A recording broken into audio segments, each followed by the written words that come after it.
El titular de la Unidad de Inteligencia Financiera de la Secretaría de Hacienda, Santiago Nieto, afirmó que gran parte de las estaciones gasolineras cercanas a los ductos de Pemex compraban huachicol y así lo demuestran, dijo, las cuentas bancarias que se analizaron. Una gran parte de las estaciones de gasolineras reciben, hacen depósitos y transferencias en efectivo que son diferentes al número de recursos con los que operan. Es decir, muchas gasolineras a partir de la reforma energética lo que hacen es comprarle a Pemex e importar combustibles. Sin embargo, sus ventas superan las compras que han desarrollado ante Pemex. ¿Qué significa eso? Ese diferencial no puede ser otra más que el suministro de huachicol. El funcionario afirmó que por estos hechos hay 24 personas ya relacionadas, a 15 de las cuales ya les fue congelada su cuenta bancaria. Para La Polaca, Jorge Monroy. Sin revelar por el momento los nombres y los cargos que ocupaban, el encargado de despacho de la PGR, Alejandro Gertz Manero, informó que ya se judicializó el expediente contra 3 exfuncionarios de Pemex encargados del monitoreo de ductos por su probable implicación en el robo de combustible. Durante una conferencia del presidente Andrés Manuel López Obrador en Palacio Nacional, Alejandro Gertz Manero refirió que la PGR ha abierto al momento 1,700 carpetas de investigación por el delito de robo de hidrocarburos y se han asegurado 4.5 millones de barriles de combustible, los cuales ya fueron incorporados al patrimonio de Pemex. Puedo informarles hoy que ya se judicializó el caso de los 3 altos funcionarios de Pemex que estaban a cargo del manejo de los ductos. Alejandro Gertz informó que 1,000 custodios de la PGR, que en el anterior sexenio fungían como escoltas de particulares, ya fueron asignados a la estrategia contra el robo de combustible. Para La Polaca, Jorge Monroy. El presidente Andrés Manuel López Obrador aseguró que el ducto Tuxpan-Azcapotzalco estaba tomado por la delincuencia y por eso se tuvo que cerrar y darle un monitoreo especial. Indicó que 3 días continuos fue picado por personas para sabotear el suministro de gasolina en la Ciudad de México. Ese ducto estaba tomado y por eso se tuvo que intervenir. Se cerró y se estableció un sistema de vigilancia especial. No se puede cantar victoria, pero teníamos un acto ilegal de ruptura de ducto casi diario, sabotaje. El presidente destacó que dicho oleoducto actualmente ya está funcionando y transporta 170,000 litros diarios. Pidió a la gente que lo apoye a denunciar cualquier intento de picadura a cualquier ducto de Pemex. Para La Polaca, Jorge Monroy. Al continuar el despliegue de elementos de la Secretaría de la Defensa Nacional, Sedena, Policía Federal y Estatal en el estado de Puebla, principalmente en los focos rojos identificados en la estrategia contra los huachicoleros, se han recuperado 4,000 litros de diésel y 540 de gasolina en operativos realizados bajo una nueva estrategia en 13 de 217 municipios que conforman la entidad. Informes de la Sedena, las corporaciones preventivas federal y del estado anunciaron que del 8 al 14 de enero se han recuperado la cantidad mencionada de diésel y gasolina, la que había sido sustraída ilegalmente, poniendo en riesgo diversas comunidades de los ductos de petróleos mexicanos Pemex, la cual fue puesta a disposición de la gente del Ministerio Público Federal, que tiene la instrucción de devolver a la empresa petrolera. En ese lapso mencionado, precisaron las fuentes castrenses y federales, se incautó 41 vehículos de diferentes marcas y modelos, más de 20 contenedores donde tenían almacenado el combustible, armas de fuego con sus respectivos cargadores. Asimismo, fueron sometidas 17 personas. El dinero en efectivo fue puesto a disposición de la Procuraduría General de la República para integrar las carpetas de investigación. Para La Polaca, informó Rubén Torres. la Cámara de Senadores devolvió a la Tesorería de la Federación 281.537.756 pesos, producto del programa de austeridad aplicado a su presupuesto de egresos de la Federación para el ejercicio fiscal de 2018 durante el último cuatrienio del año.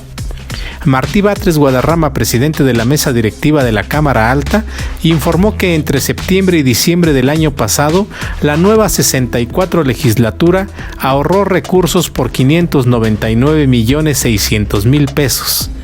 De dicho monto, 380.102.438 pesos se utilizaron para el pago de liquidaciones a los trabajadores despedidos. La devolución del dinero se llevó a cabo mediante transferencia electrónica, según el oficio correspondiente firmado por Batres Guadarrama y dirigido a Carlos Ursúa, secretario de Hacienda y Crédito Público. En entrevista, el senador del partido Movimiento Regeneración Nacional dijo que el dinero ahorrado habrá de ser usado por el gobierno del presidente Andrés Manuel López Obrador para financiar proyectos de infraestructura como por ejemplo el Tren Maya y la nueva refinería de Tabasco, y distintos programas sociales para apoyar a jóvenes y otorgar pensiones a adultos mayores. Para La Polaca, Rolando Ramos.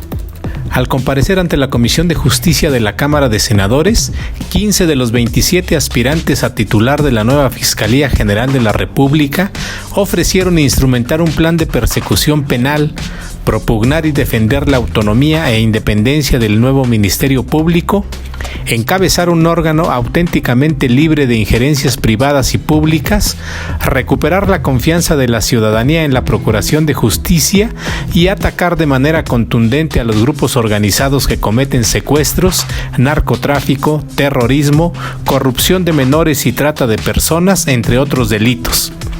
Verónica de Gives Zárate, quien formó parte de la terna propuesta por Andrés Manuel López Obrador, hoy presidente de la República, en enero del año pasado para ocupar la Fiscalía General, se jactó de que nunca ha ocupado un cargo político ni partidista.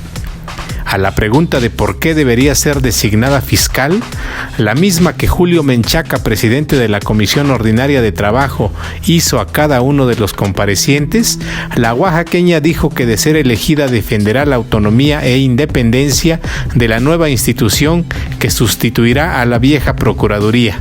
Mi vida profesional ha sido la aplicación de la ley. Soy servidora pública desde hace más de 30 años. Fui defensora de oficio, agente del Ministerio Público y juzgadora en materia penal durante 15 años. Y desde hace 10 años soy magistrada de la primera sala penal del Tribunal Superior de Justicia de la Ciudad de México. Fui ratificada por la Asamblea Legislativa y por ello puedo afirmar que conozco todas las aristas del proceso penal. No he ocupado un cargo político ni partidista en ningún momento. Y mi desempeño laboral siempre ha sido con profesionalidad, vocación de servicio, dedicación y mucha responsabilidad. En su turno, Gabriel Hernández Campos dijo que aspira a encabezar una institución humanizada y de puertas abiertas y que ante el miedo y desconfianza ciudadana se requiere devolver la dignidad a la institución que por excelencia debe procurar y defender los derechos humanos de todos. Hoy comparecerán los restantes 12 aspirantes. Para La Polaca, Rolando Ramos. La Cámara de Senadores aprobó anoche en comisiones ratificar los nombramientos de 4 subsecretarios de la Secretaría de Relaciones Exteriores hechos con antelación por el presidente Andrés Manuel López Obrador. Tras comparecer ante la comisión del ramo que preside Héctor Vasconcelos, fueron ratificados para ocupar el cargo Julián Ventura Valero, subsecretario de Relaciones Exteriores, Jesús Seade Curi, subsecretario para América del Norte, Marta Delgado, subsecretaria para Asuntos Multilaterales y Derechos Humanos, y Maximiliano Reyes Zúñiga, subsecretario para América Latina y el Caribe. Los funcionarios cuyos nombramientos fueron avalados habrán de rendir protesta constitucional de sus cargos mañana mismo durante la primera sesión del periodo extraordinario de la Cámara Alta. En su turno, Jesús Seade anticipó que continuará la difícil relación de México con Estados Unidos en materia migratoria y se pronunció porque el gobierno mexicano adopte una posición más firme ante los ataques de Donald Trump, presidente estadounidense. Es una oportunidad histórica para fortalecer la región de América del Norte. Hay una ambiciosa agenda social y de desarrollo que para concretarse requiere apertura a la participación internacional, sobre todo en términos de inversión en los principales proyectos nacionales. Trabajaremos así con Estados Unidos y con Canadá para impulsar la nueva agenda de México. Seremos proactivos en nuestras labores porque entendemos que la política exterior solo tiene sentido cuando está alineada con la política interior. Para la polaca, Rolando Ramos. El colectivo Fiscalía que Sirva declinó participar en las audiencias que iniciaron ayer y concluyen hoy de auscultación para elegir a quien será el primer fiscal general de la República, al estimar que la premura en su elección vía fast track no responde a los estándares internacionales que ha implementado el Senado y no se garantiza una participación ciudadana para auditar el proceso de designación. El colectivo, integrado por diversas organizaciones civiles y sociales, informaron que la propuesta ciudadana es crear una fiscalía autónoma, independiente, eficaz de garantizar las legítimas demandas de la sociedad que buscan consolidar un sistema de justicia en la que se pueda confiar. Sin embargo, otorgar 10 a 15 minutos a los postulantes no garantiza probidad. De acuerdo a Fiscalía que Sirva, los estándares internacionales otorgan 45 minutos y abogan que la auscultación se haga con transparencia, publicidad, mérito, rendición de cuentas, participación ciudadana efectiva, en la cual los medios de comunicación cumplan un rol protagónico para garantizar transparencia y auditar el proceso de designación para detectar cualquier vínculo con grupos interesados en preservar la impunidad. Para la polaca, Rubén Torres. Esta cartilla moral, porque tenemos que fortalecer los valores culturales, morales, espirituales. El presidente Andrés Manuel López Obrador anunció el pasado fin de semana el inicio de la distribución de la cartilla moral con el propósito de enaltecer el alma y el espíritu para encontrar la felicidad. Este documento se basa en el ensayo que presentó en 1944 el escritor y poeta mexicano Alfonso Reyes, que tenía como centro de su discurso el fortalecimiento de los valores culturales y espirituales, partiendo de la idea de que el bien y la conciencia son facultades exclusivas del ser humano en contraparte de los animales. ¿Por qué es importante para Alfonso Reyes hacer tal distinción entre animales y humanos? En primer lugar, se dice que el hombre y los animales comparten el instinto. Ambos conservan ese resorte que los impulsa a conservar su vida de forma casi automática ante un peligro eminente. También, el hombre está dotado con la inteligencia, la cual le permite recibir las impresiones de los sentidos y comprender y combinar los actos que le ayuden a satisfacer sus necesidades. Asimismo, se establece que el pensamiento y la razón son facultades exclusivas de la humanidad. El primero nos permite examinar, comparar, escoger, formar juicios, investigar y darnos cuenta de las cosas, tomar conciencia. En tanto, la segunda es el poder de elevarse de lo abstracto a lo concreto y de lo concreto a lo abstracto, comprender la naturaleza de las cosas, estudiarse a sí mismo, desarrollar las artes, las ciencias, las técnicas y la industria. Para el animal, en cambio, los hechos son como son, inmutables, solo los percibe, no existe para él lo sublime.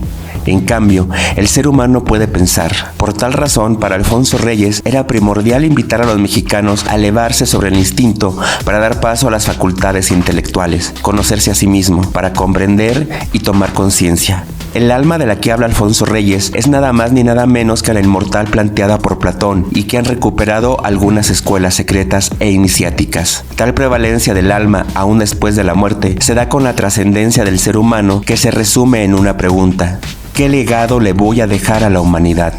Esta cartilla moral hay que leerla con todo detalle desde el punto de vista platónico, de lo contrario, se quedará en un simple cuadernillo de buenas intenciones, por lo cual es indispensable promover el pensamiento y la razón, abatir la ignorancia y los fanatismos, ser personas que piensen por sí mismas. Para la Polaca BM, Vicente Maldonado. El escritor y analista político Pedro Arturo Aguirre, autor del libro Historia Mundial de la Megalomanía, en el cual expone que durante la historia de la humanidad, los dirigentes políticos y religiosos se han convertido en seres casi divinos, creando un culto de sí mismos. En tanto, las sociedades, al parecer, dejan antiguas deidades para ensalzar a hombres, esto ante una necesidad irracional de seguir a alguien, sin pensar, simplemente obedecer, de creer. ¿Cómo se legitimó Adolfo Hitler y el nacionalsocialismo o Benito Mussolini en el régimen fascista italiano? Pues sobre todo con la imagen de un líder providencial, de un dirigente que tenía supuestamente cualidades extraordinarias. El fascismo no es una ideología muy elaborada, es una ideología muy irracionalista, valga la expresión, en donde la voluntad y la providencia y la superioridad racial y ese tipo de cuestiones que son muy etéreas son las que permean, son las que mandan en el régimen. Y en ese contexto el líder providencial es básico. Hacerle culto a un dirigente que tiene cualidades extraordinarias legitimaba en muy buena medida al régimen fascista. Asimismo, el autor menciona que si bien en el caso de la ideología marxista se dice que la sociedad o las masas son el actor principal sobre los dirigentes, en la realidad ha ocurrido de forma inversa. Sin embargo, vemos que hay grandes cultos a la personalidad, quizá los más monstruosos, contestando tu pregunta original, en Mao y en Stalin. También en la familia Kim en Corea del Norte, donde hay un culto a la personalidad extraordinario, realmente enfermizo. ¿Por qué? Porque estos dirigentes aceptaron la teoría de que, bueno, el proletariado siempre será primero, los líderes siempre iremos en segundo lugar, pero el pueblo ruso está muy acostumbrado al papacito zar, el pueblo chino está muy acostumbrado al emperador, y mientras se educa el pueblo y podemos conducirlo a la dictadura del proletariado y al fin de la lucha de clases, es necesario todavía esa figura referencial del padre, del emperador, del zar. Por eso se hacen estos cursos, con ese pretexto pseudoideológico, estos líderes se hacen unos cultos prácticamente dignos de dioses. Para la Polaca BM, Vicente Maldonado.